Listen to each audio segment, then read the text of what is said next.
Welcome to Knights of the Turntable. This is episode 28. We've got a pretty large squad with us right now. With me, I have Richard Bailey. Yo, what's up? I've got Joe Hova. Squad. I've got Blue. What's up? It's your boy. And I've got AJ. How you doing? Yeah. As you can see, everybody has their own screens. You know, their individual personalities can be spread, and it's a little bit easier to mute people this way if they get a little out of hand. You know what I'm saying? So just remember that. What's that face, AJ? It's only referring to AJ.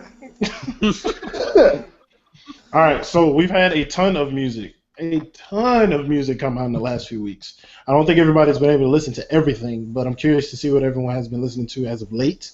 Blue, start us off.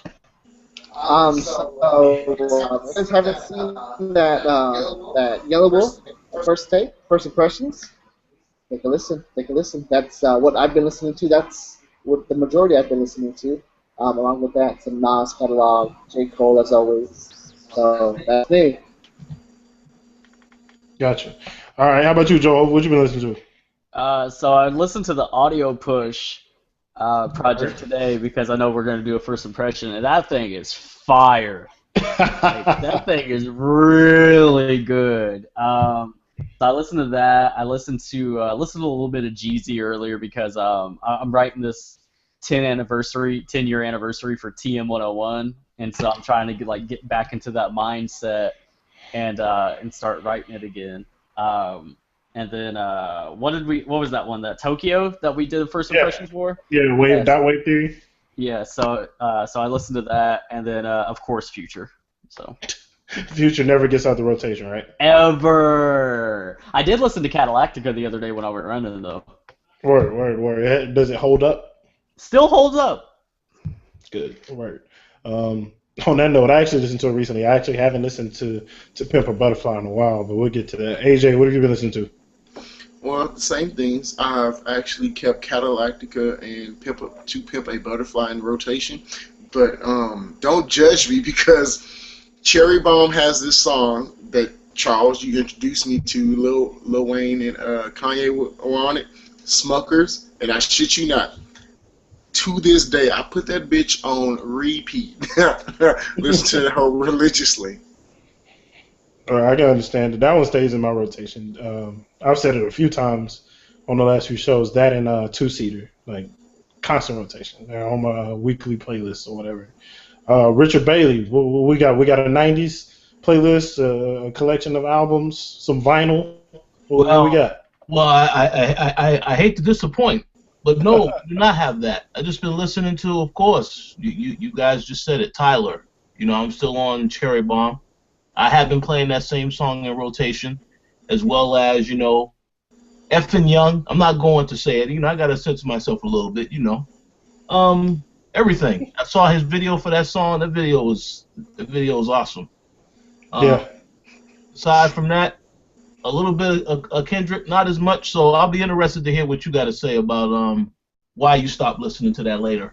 Yeah, I need to hear that. No. It's not like a particular reason why I stopped listening to it. It's just every album that y'all just mentioned, I've had in my rotation. It's too many albums out. It's too much. It's entirely too much music right now. That's what good music would do.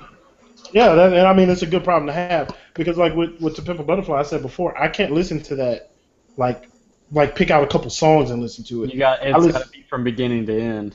I listen to that from beginning to end. It's like when you listen to Because of the Internet. You can't just listen to one track. Exactly. You have to listen to it from top to bottom. From top to bottom. And in order for me to take that and put it into the rotation with all this other stuff that I'm listening to, like I'm listening to Yellow Wolf. I'm listening to Audio Push. I'm listening to Dot Wave Theory. I've been going back to some old Vic Mensa stuff, which we're going to talk about him in a minute. That Raekwon, Fila, it's all over the place. It's new music like every couple of days, so I've been jumping on all of that stuff.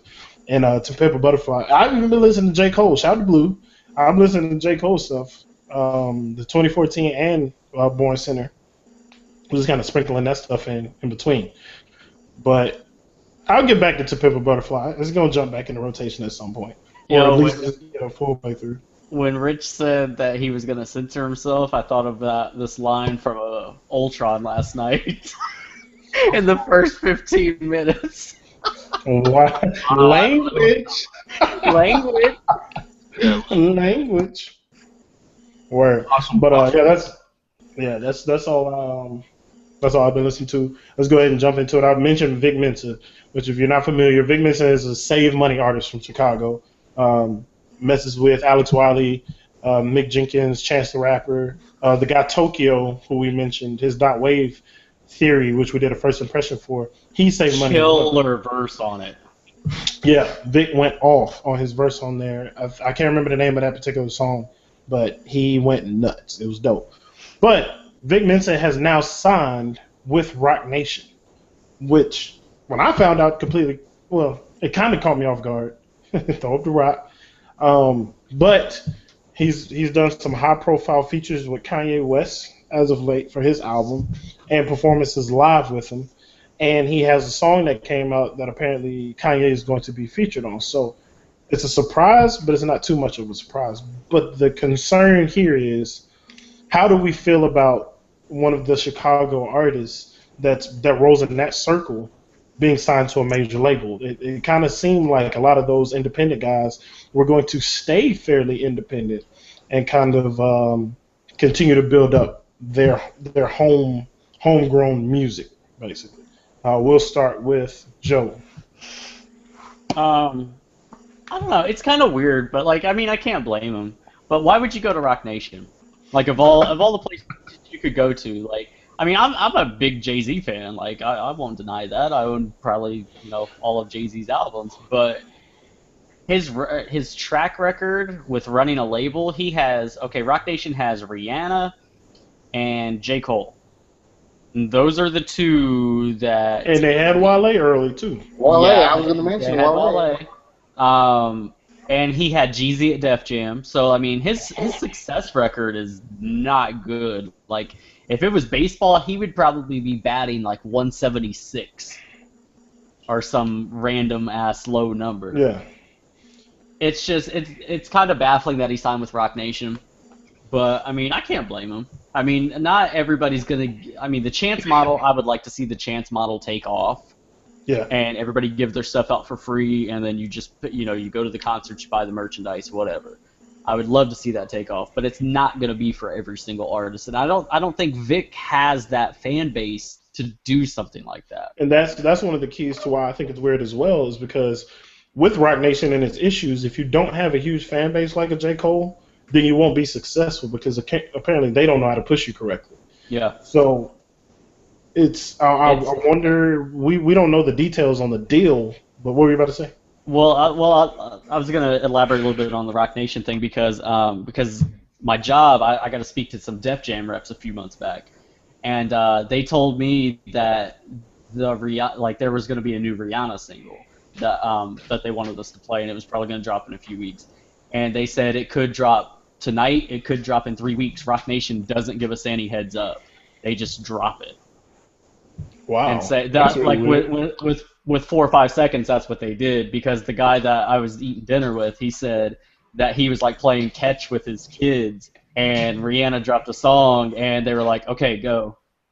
I wonder if it's more based on like social interactions or something. Could or be. some kind of event happening, or like maybe their Twitter is just on fire at that moment, and they're like, "F it, drop it right now." Mm-hmm. I don't know. It sounds like it would be more situational, but AJ, what do you think about it? I feel as though it's a very good investment. I think that new blood would be welcomed into the Rockefeller family. All right, Luis, Blue. First rule about music: take the money.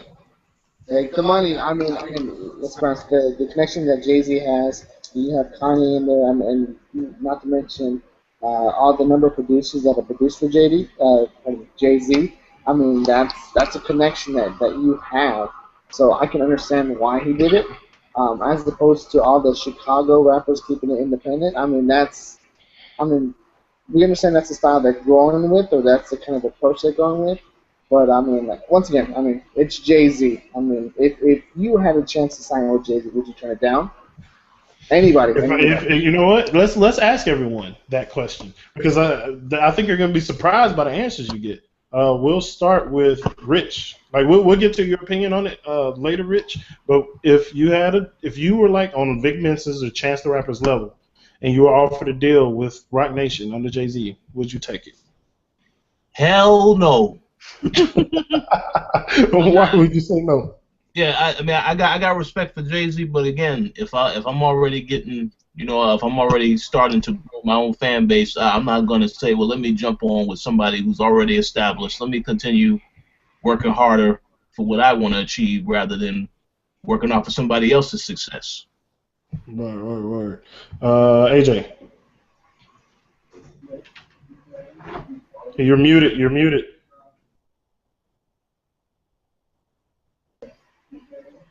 Still muted. Fucking mute me. Okay, cool. I didn't do it to my. All right. Yes, big name, big artist, and I would definitely do it. Gotcha. And I did mute you earlier, is because if you're not muted and Luis talks, we can hear both of it come through both mics, and it echoes. All right. So Joe, what would you do? No.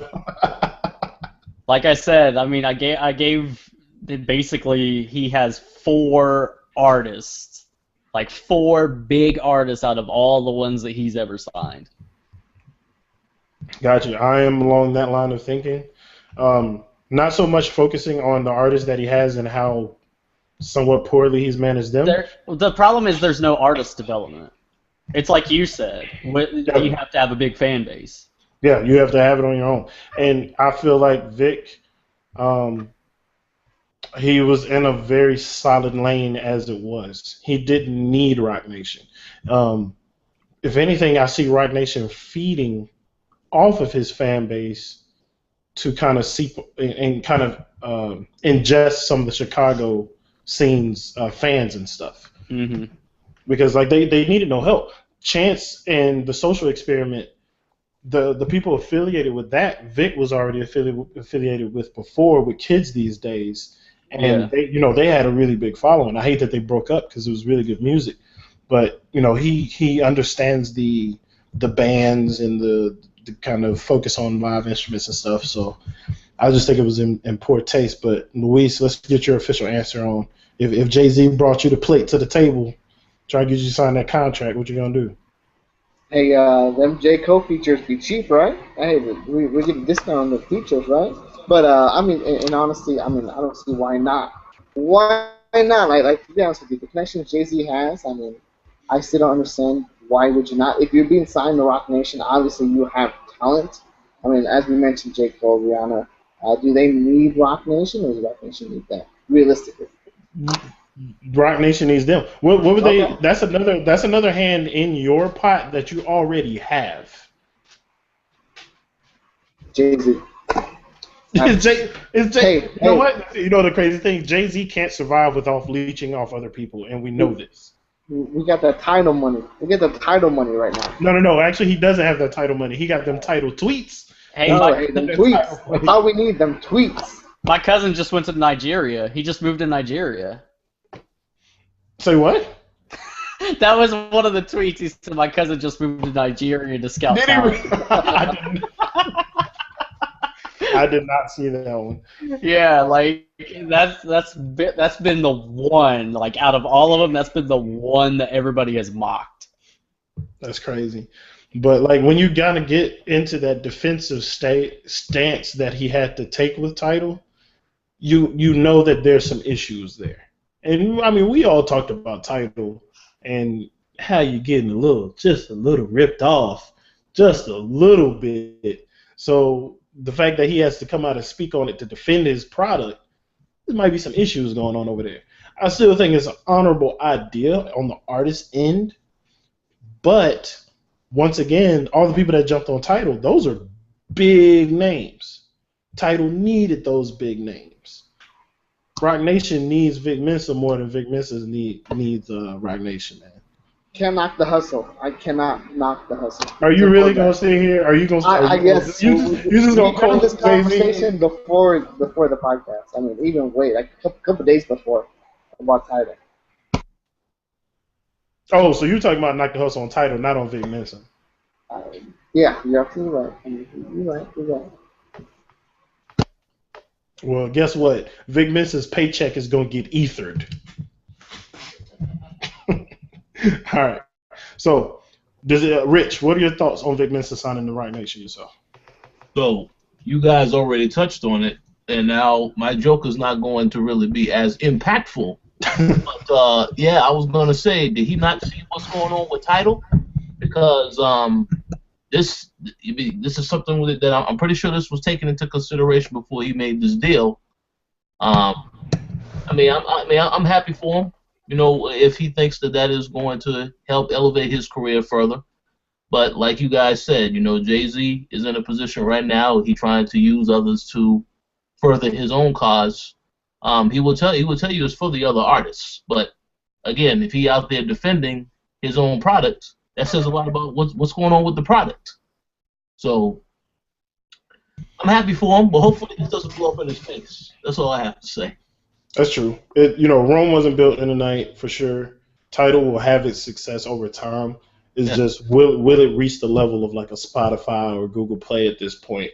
No. I don't think anything is gonna touch Spotify. Like it's done. It is the Google of freaking stream services. People know Spotify. Like it is the staple of streaming. Matter of fact, another one, I don't even know if y'all know about it, but there's one called Groove Shark. Yeah. That was a similar service. It's done. It's shut down. and Groove Shark has been around a long time, but it's done for us. So it's not an easy market to move up in for sure. But let's go ahead and move to the next topic. I'm switching those two around because I know if y'all see them in the chat, they're in a particular order. But we're going to jump off into in 2015 has a bad project, just flat out ass, terrible project. Has it hit your ears? Have you hit one? Have you heard one? From all the stuff that's come out so far. Because me and Joe got to talking about this when we talked about Tokyo's album on the First Impression. And we realized that there wasn't anything that just completely turned us off. Like everything has its redeeming qualities, but everything to me has been more good than bad anyway. But look, AJ's smiling, so he might have some shitty stuff to throw out there. What you got? You gotta unmute yourself. So I really don't have anything right now because I'm really choosy with my music, so I don't have anything that's really an ass project right now. Gotcha. Blue. Based on the projects that have come out, I mean, the worst, so it's not ass, but the worst one that I've seen it has to be that Drake project. I mean, that mixtape that some people paid for. Or the streaming, I mean, whichever one. But that is, as of right now, I'm not going to say it's ass, but it's the worst one so far. Worst one so far.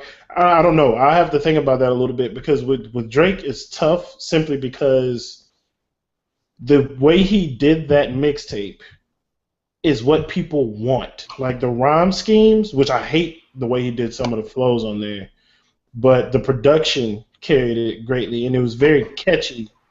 Mixtape. You're paying for a mixtape. Don't do it. Don't do it. Wait, what? You're paying for a mixtape. Oh, I didn't pay for that motherfucker. No, not I. I didn't come nowhere near that. But just in general, to all the masses that bought it, and I know there's a lot of people that bought it. 500,000 first weekend. 500,000. They was ready. Yeah, it's got Drake's name on it. Let's buy it. It's a mixtape, but here's my money. They bought it, and they got it, and you know what? They love it. I don't know if they love that Coachella performance, but they love that mixtape. And like I can never argue against Drake as far as being catchy and relevant. Whether I like his music or not, it's still catchy and it's still relevant. AJ's heard me play some of the Drake stuff in the car. Like obviously I still listen to some of the tracks. Maybe like 3 out of 20 is not very good, but still I listen to those tracks. You know what's funny? And somebody I saw on Twitter recently, they asked which is better, Dark Sky Paradise or the Drake mixtape. And I said it was Dark Sky Paradise. Dark I'm Sky going is Dark far Sky. better. Dark Sky Paradise is better. Dark Sky Paradise, like I was shocked that like I honestly think that that's the best project for the first quarter. Whoa. Yeah. Well, Mo is right. What? Mo is definitely And I right. love the Kendrick album. I love it. But just Big Sean came out the gate and surprised me. Oh, Damn, son. All That right, well, flow. first, whoa, before we attack, yeah, we're gonna address that.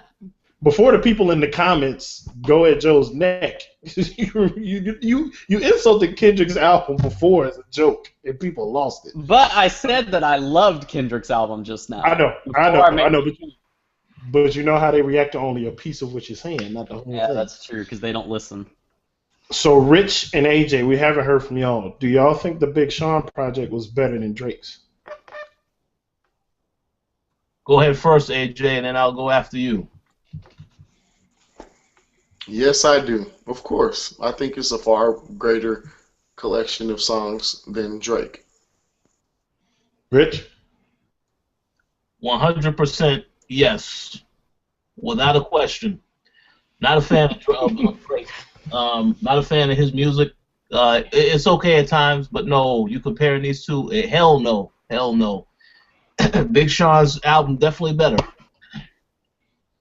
Word. Now to touch on what Joe said, because I think we tried to crown an album on the show, but I wasn't on there, so I don't know exactly which one y'all chose. I didn't make it to the end, but what project, we'll go one by one, what is the best project in the first quarter of the year so far? Joe says big Dark Sky Paradise, which, just so you know, it's in my top 3 because I really enjoy it. Was that maybe surprising some people? Good. It is really, good. really good. It is good. It may get a little. Oh man, people. I'll come back to myself later. You're trying not to get ethered. Woo! Woo! All right. So AJ, what's the best project you've heard so far this year? So far, To Pimp a Butterfly. Simple and plain. No contest. Blue. J. Cole came out last year. I was just going to ask you if that counts. No, it doesn't. So with Big Sean, no, not Big Sean. I'm going to have to say Pimp a Butterfly. I mean, I want to kind of say Yellow Wolf, but no. The Pimp a Butterfly is obviously the best one so far. So you mess with that Yellow Wolf like that too? That Yellow Wolf surprised me so much. I mean, based on what I was expecting, I mean, I've been bumping that Yellow Wolf all week. But then again, I don't want to say it's the best because I might be the whole, slave to the moment kind of thing. So. Yeah, because you did just now listen to it, so I can understand. Yeah, absolutely. And that's my big concern. Richard Bailey. All right, I wanted to respond to something real quick. When you asked about, if there was any bad songs so far this year. Yeah. Oh, I want to say something about that before I get to what I enjoyed, and that is this. There were 2 songs that are annoying as hell. One of those songs we already know, Lupe Fiasco, Dots and Lines, whatever the hell. But the album was still good. No, the album is good. The album is good, but you said if there was any projects, well, I'm gonna make singles that I did not like. So that's one. The other one, and this definitely has to. I'm surprised, Charles, you didn't mention this. Only One by Kanye West. What the hell was that? Okay, I did not like that song very much. Yes. I just had to say that. So to answer your question, you're gonna be very shocked at what I say next. I love Kendrick's album. Like I said, this guy is at the top of his game right now. But listen, I don't know what it is, man. Cherry Bomb. That album, that album is just like, oh yeah. And then I saw an interview that Tyler did recently with Big Boy, and I got more of a perspective of what he was, what he's all about, what that album was all about. Man, the album is just fire. I don't know what it is. I have to say it's up there. So that's my opinion. Hold on. AJ, is that face being made in response to what he chose? Would you like to offer a rebuttal? All right, so Cherry Bomb is your choice. Yeah. I can mess with that. I can't even be mad at that choice, especially like looking at the analysis that we did for Kendrick's album. It doesn't have. B. Will said it best. It doesn't have the incredible high points that Good Kid had, like in Money Trees. Mm-hmm. It was consistent from beginning to end, which is a different monster. Something that adds to the longevity of the album. This is going to be something that we come back to years and years and years from now. Mm-hmm. Big Sean's album, we may not come back to that much years from now, but that doesn't change how we feel in the moment, and it's a very good project. Mm-hmm. Yellow Wolf, I actually feel like I'll come back to that one. Cherry Bomb, I might have to agree with you and say that that's the best one that I've heard this year so far. I'll put Cherry Bomb up there at number 1, Kendrick at number 2, and I'll put Yellow Wolf at number 3. Actually, no, I'll put Audio Push at number 3. Aw, you can't put that at number 3. That just came out. Yellow Wolf just came out. I listened to Yellow Wolf, Tokyo, and Audio Push at the same time. I'm trying to think of like some other. Oh, I'm sorry. I forgot. There's a number 3 that's better than all of those. Joey Badass's album actually is my number 3. And that'll be my number 3. I think it'll put Joe to sleep, but it's still good. No, it gave me a headache when I reviewed it. Like it literally gave me a headache when I reviewed it. Like I didn't have a headache, and I started listening to it, and I got a headache. Word. Okay, so does anybody have any final statements on the top project of the quarter? Nobody mentioned Ray Shremmerd. For good reason. No, that project is fire. You know exactly what you're getting when you listen to that thing. 11 tracks. Which is why I didn't listen to it. I swear that's a really good project. Like I find myself going back to it like a lot. Oh, interesting. It's just so bad though. Like the rhymes are so bad. It's their energy, man. It's their energy. I can understand energy. I understand because we have unlocked the swag many a times. Exactly. Like you hear that, you unlock the swag. Like you just have to go nuts. But top album, it is not, because I have to calculate other things into that. And I'm shocked nobody else mentioned the Lupe album. He said top album. Yeah, he did say top. Yeah. It's not, even though I recognize how good it is, I still haven't digested it fully, and it's not an easy listen. I told my brother asked me, he sent me a screen cap of like one of the songs from it the last weekend, and I was like, yeah, I'm going to listen to it this weekend. And then he texted me again on Sunday, he's like, hey, have you listened to that album? I was like, nope. You still haven't listened to Lupe's album. I had stuff to do on Sunday, like watch the playoffs. You have an excuse every time. Every time. Because basketball's on. Oh, Friends was on. It was a marathon. I couldn't listen to Lupe. Nah, don't push it on me. I don't like Friends. Pow. All right, so we'll go ahead and move on from that topic. We can't even crown like a top project because we are all over the place. I guess Cherry Bomb got 2 votes, so it automatically wins. Nah. But we haven't really said that there was a weak one. I think that is true. I think if we were to vote for a weak one, I like the Carter Barter, whatever it is, Carter 6, whatever. But I think that might be on that scale. The weakest, but coming from a guy that is not a Young Thug fan, it still wasn't good. Like, I have been reaching for stuff to find bad music. You know, I probably wouldn't have listened to that Young Thug album if 2015 hadn't been going the way it was. Nope. The Tokyo, I hadn't even heard of that dude. And that was a solid listen to it. project. And it was solid. Young Thug, Barter 6, I was like, this is going to be terrible. And I sat there and vibed through the whole thing. I don't know if I'll revisit it, except for like a couple songs at the end, but it wasn't bad. Like, Young Thug stayed in his lane and did his thing, and it wasn't bad. Now, Lil Wayne does have Carter 5.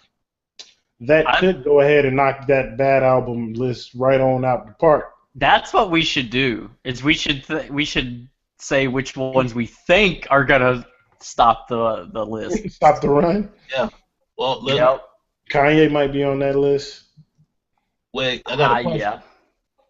I got a question. Shoot. Is Carter 5 actually coming out, or we gonna get another delay mixtape? Talk about Sorry for the Delay, Volume 3, 4, 5.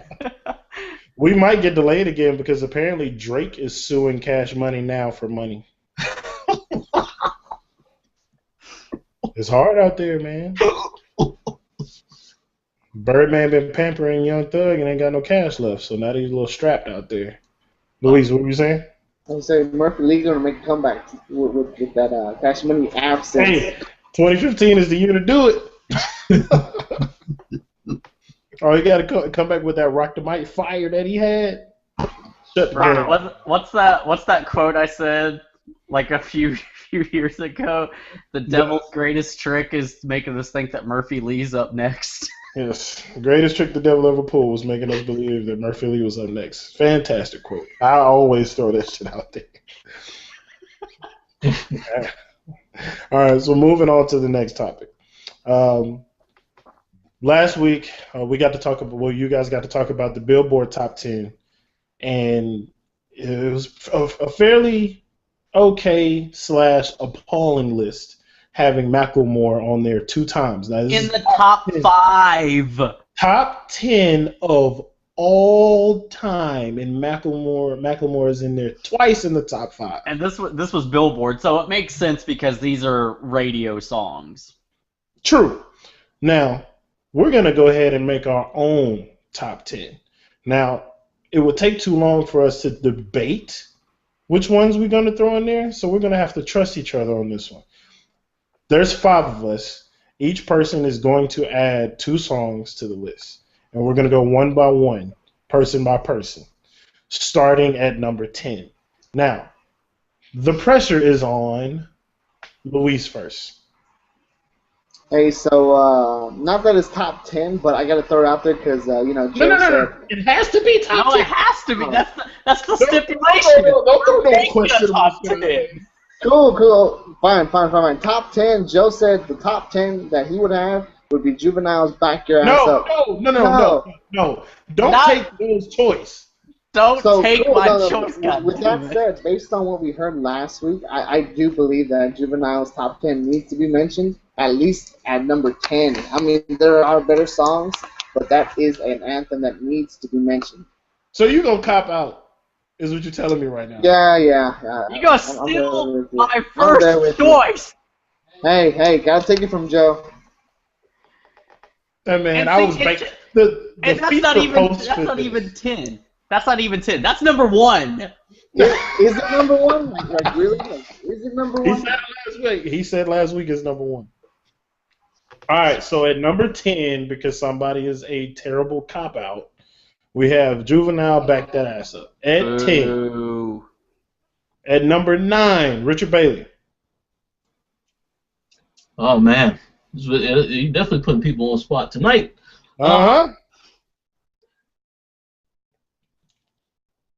I gotta say, you gotta have a Biggie song on there. I'm trying to think which one is the best one to put on there. Let's go with Juicy. Juicy at number 9. I can fuck with that. What number was it? What number was Biggie's last time? Was it number 9? It was like 9 or 8. Yeah, and also just so y'all know, like the reason why it was 2 tracks is because of the single B-side thing. Yeah. Yeah, that's what it was. Okay, that's why. Okay. Yeah, because Warning was not a single; it was just a B-side. But those were the days where they sold singles like that. All right, so Back That Ass Up, Juicy. AJ was number 8. I'm gonna say for number 8, Brenda's Got a Baby.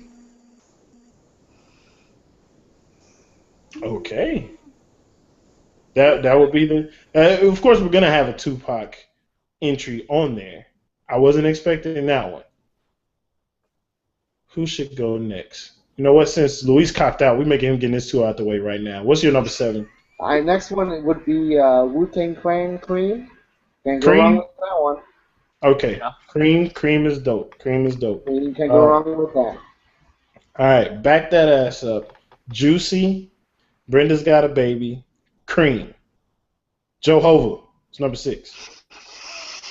I was thinking of like radio songs, like big rap radio songs. Chameleonaire's Riding Dirty was huge, so I think that has to go on there. I would co-sign that. I'll put number 5 as Big Pimpin'. Yeah. Because that joint was heavy on the radio scene. And, of course, Dame Dash was jigging. You got to have him on there for that. What are you about to say, Luis? Dame Dash, manager of our dream team, right? That's true. That is true. All right, so number 4, Rich.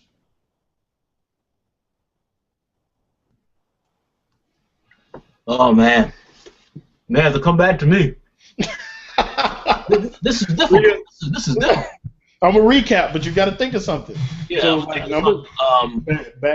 Super Cop Out Man Blue, aka Luis, dropped back that ass up at 10. Yeah. Then there was we lost Joe. He should come back in a moment. Back that ass up. Juicy at 9. Brenda's Got a Baby at 8. What was that 7? Dang, I forgot that quick.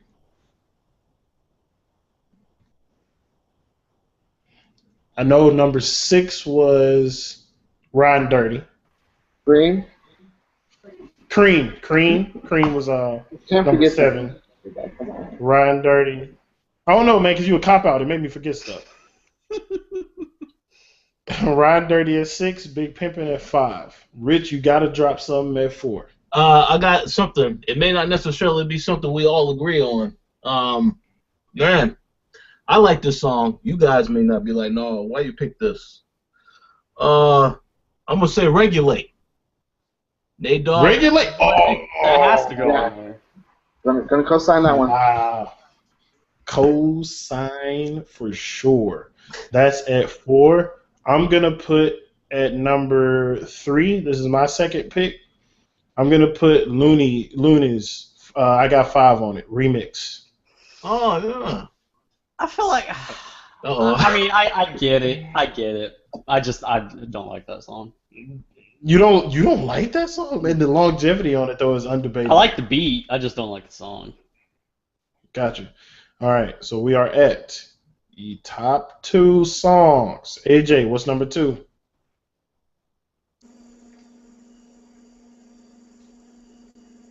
Country Grammar. Can't be mad at it. I can't be Matter mad. of fact, Joe mentioned it last time. There was no Nelly songs in that top 10. But now the pressure is on. Jehovah. Man, Uh-oh. this is really tough. Let me see if I can recap with no breaks. Or Okay. were you about to say because what? No, this is tough because I know so many like old school like radio songs. Yeah. You know the crazy thing? I don't think Nas is making this list, guys. Uh-oh. That's all right. But you know what? Nas hit radio play. Ether probably was the most radio play he got other than one mic. Yeah. Yeah. But so Rule the world. that was played on some local radios. But after its time, it's played more now than it was then. That's all you need. So back that ass up. Juicy. I can't believe Luis stole that. Juicy. Brenda's Got a Baby. Cream. Riding Dirty. Big Pimpin'.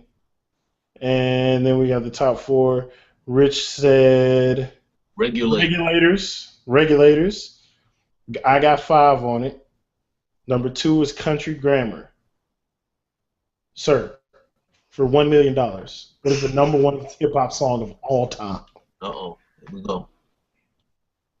I'm basing mine. I've based both of mine off of radio play, and what I remember did pretty good for radio play.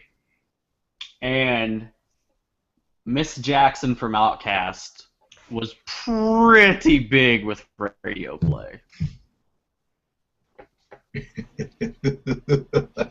Speaking of that, real quick, just as an honorable mention, not to take away from that, but since we mentioned Outkast, No. Really? You copped out. Whatever. As an honorable mention, but never mind. Never mind. We got 2,000 honorable mentions we could put on here. Hey, just one from me. That's all I ask. That's all I ask. What were we gonna say? Another Outkast song? International Players Anthem. It That has to be an honorable mention. that's a pretty big song. It was a big song, but I don't think it scratched. It didn't that do well. length. I don't think it did well for radio, but I mean, in terms of like UGK and Outkast coming together, like it was like the definition of the South. Yeah, it was definitely a definition. Shoot, if you think about it, unmute yourself, AJ. No, I'm trying to make sure that I stay rather neutral this time. So I don't agree with you, Joe. So I just want to. It wasn't the definition of the South. I just feel as though it was a misinterpretation if you take it as the definition of the South. What do you mean? Get him. Get him. I won't elaborate. However, I just feel as though that would be a misinterpretation. Then explain it.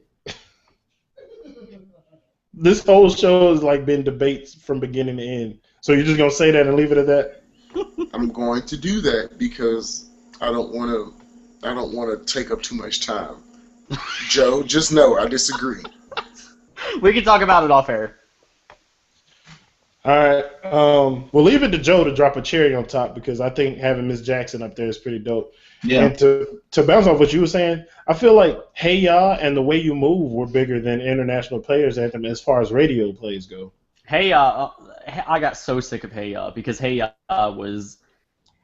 We still play Hey Ya. If you wanna know about Hey Ya, we still play that as like a gold. If we count Usher's Yeah is just as annoying as Hey Ya as far as getting played. Pretty much. I still hear that shit. You can go to a club. You're at the right club, you're going to hear Yeah one more time. And people are going to be jamming too. But yeah, that and Hey Ya, man, played out. Hey, Charles, go back down the list, please. Go back down the list? Go back down the list. Okay. All right. Number 10, Cop Out Man, Blue, drops. Back that ass up. And we've got Juicy at 9. Oh, what? Go. Okay. All right. Juicy at 9. 8, Brenda's Got a Baby. 7. 7 was Cream. 6 is what was it again, Joe? Riding Dirty. Riding Dirty. Then Big Pimpin' at 5. Regulators at 4. I got 5 on it at 3. Country Grammar at 2. And Miss Jackson at number 1. Or was there something that you felt was an issue in that particular list, Luis? Cole. Luke's got jokes tonight. That man would have had J. Cole album as the whole top 10. Hey, easily, number 1. Word. But any final? Well, actually, let's get final statements from everyone for the entire show. Starting off with AJ. I'm just glad to be a part of something, man. It was good seeing you all once again. And Joe, we gotta talk. Uh-oh. All right, Luis, final words. Once again, appreciate being invited back to the show. Last week, Joe did mention something about it's nice to have not as many people on the show, Took it as a shot. Took it as a small little shot. So, Joe, we're gonna talk after the show one more time. Hey, Rich even pointed out that's a shot at who? Who's that shot at? But anyway, once again, appreciate the show. Cop your favorite artist, Yellow Wolf. Go listen to it. Caught me off guard. So yeah, go support your favorite artist. Richard Bailey, final words. Thanks for having me on another awesome show. It's always a pleasure talking with all of you about hip hop. Even though I need to catch up. I've stayed up to date thus far. I will continue. I'm looking forward to that Snoop this month. I'm looking forward to that Tech 9 next week. So gonna break the streak. Well, looking forward to those as well. Joe Howard. Apparently I just piss everybody off when I say stuff, so. Thanks a lot for stealing my fucking song, Blue, because that was gonna be #1. Oh. No, hey, next time don't take shots. Please don't take shots. No, it was I'm glad to have you guys back this week. It was fun.